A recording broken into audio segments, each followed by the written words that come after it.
Toda criança merece o inferno. É nisso em que toda criança acredita. O xixi na cama, o furto de uma guloseima, uma desobediência escondida, tantos pensamentos impuros. Cada passo é um pecado para quem está aprendendo o caminhar da vida. E para quem segue as regras divinas, o inferno está em cada esquina. Eu tinha uma dívida, com a minha família, com a colônia armênia, eu sou de família armênia, e de contar essa história do genocídio. Em 2015 eu fui para a Armênia, era o centenário do genocídio armênio, e a partir quando eu vi aqueles cenários, aquelas montanhas, me deu o pontapé inicial. E daí, quando eu voltei para o Brasil, eu comecei a fazer a lição de casa, ler muitos relatos de sobreviventes do genocídio, principalmente, eu li principalmente não ficção, relatos históricos sobre a época, e essa foi a base principal. Eu comecei a escrever a história passada em 1915, durante o genocídio, que era o tema principal do livro. Depois que eu escrevi essa primeira parte, passada em 1915, eu fiz a moldura, que era a história hoje em dia. Alguém lendo essa história hoje em dia para poder discutir essas questões e para trazer realmente, exatamente a relevância da história nos dias de hoje, Agora, meu Harik estava morto. Morto como um criminoso, ou pior, um inimigo do Estado. Que história poderia me contar? Que exemplo poderia ser para mim?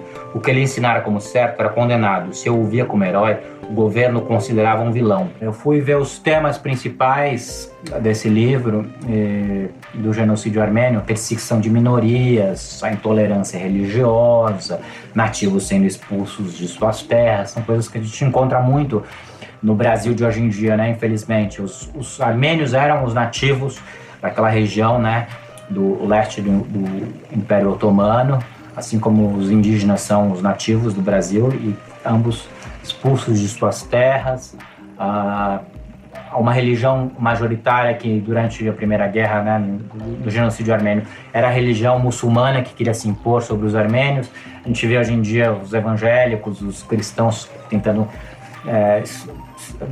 estabelecer a religião sobre o povo todo, sendo que o Brasil é um estado aparentemente laico.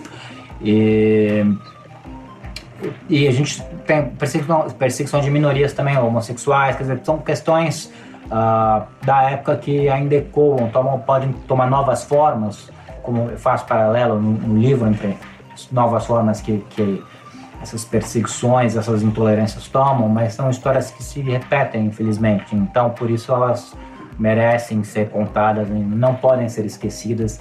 A história de um homem só termina quando toda a história foi contada. Se trouxermos algo de novo, a história continua. A morte é apenas um capítulo para incrementarmos nossa vida. Eram frases de efeito do meu pai, que eu mesmo nunca valorizara. Quando se é menino, qual é o sentido de refletir sobre a vida, sobre a morte?